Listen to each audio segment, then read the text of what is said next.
Welcome to the How to Be Your Possible Self podcast. In this podcast series, we will look at how you can become the you always dreamed you could be.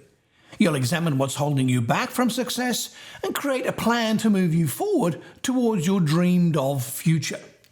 Now, a word of warning. This is not one of those American get-rich-quick schemes. I've investigated some of those companies as part of my research. I even joined a couple of multi-level marketing, or MLM companies, to see firsthand what they get up to. Those sort of companies behave like evangelical Christians from the US.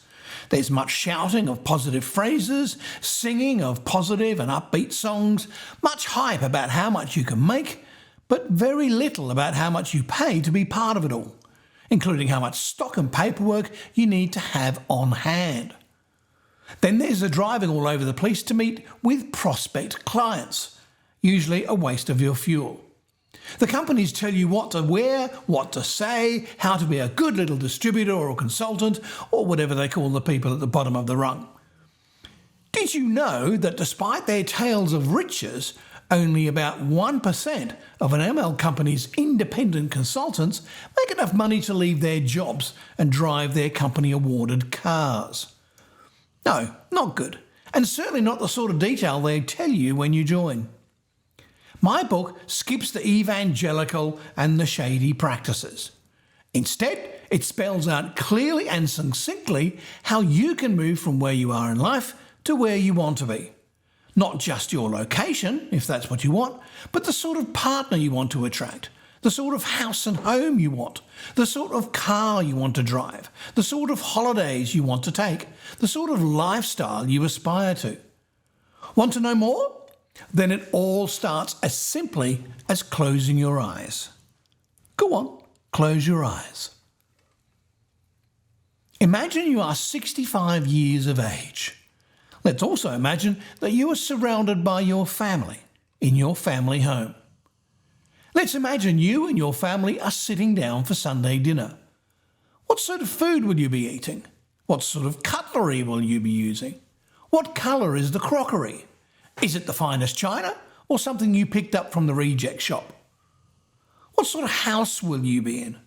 Is it a council house, a modest 3-bed in a leafy suburb, a modest 3-bed in the inner city, an apartment, a flat, a large house in the country? Is it a castle or a mansion? What colour are the walls in your house? And what furniture do you have? Is it cheap and cheerful, second-hand, designer, antique, from your local discount emporium or from the most expensive furniture shop in your area? Now, let's consider your finances. Are you flat broke, living on the state pension? Do you have any income from your own pension scheme or savings? Do you rely on your children to help you out? Are you anxiously waiting for a relative to die so that you can get part of their estate? Are you pretty much self-sufficient, able to live comfortably as long as you don't overdo it? Are you free from money worries? Now, let's consider your health. Are you still fit and active? Do you have any illnesses that are slowing you down? Are you in a wheelchair or do you use walking sticks or a frame? Do you play any sports? How often do you play? Are you still working? And if you are, does it interfere with your sports playing time? Okay, open your eyes again. Well done. You just spent the last few minutes planning your future. It's a fact of life that the higher you dream, the more likely you are to make it become a self-fulfilling prophecy. But before you get carried away, there are a few things you need to know. Firstly, 95% of those who retire do so completely broke, unable to survive financially unaided for more than 3 months. Most would have difficulty, even during their working life, in putting their hand on $5,000 instantly.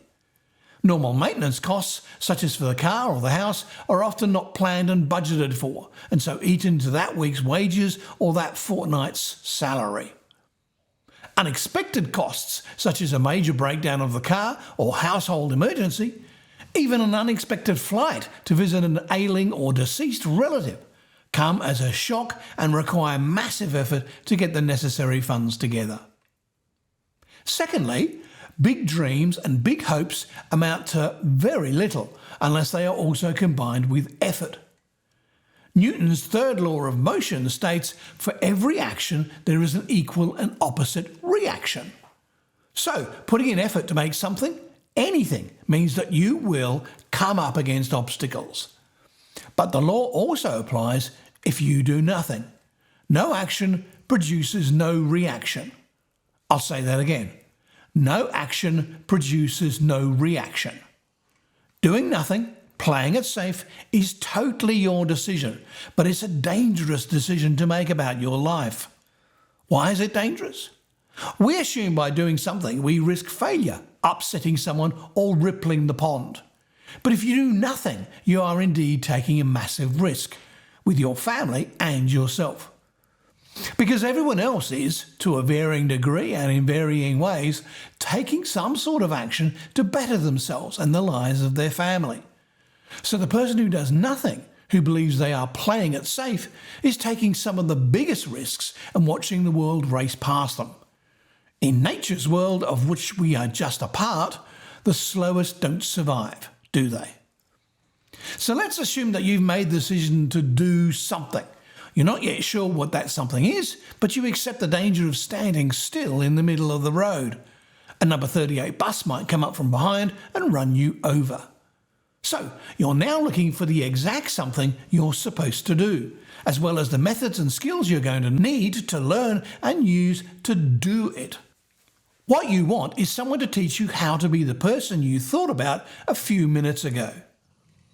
Welcome to How to Be Your Possible Self.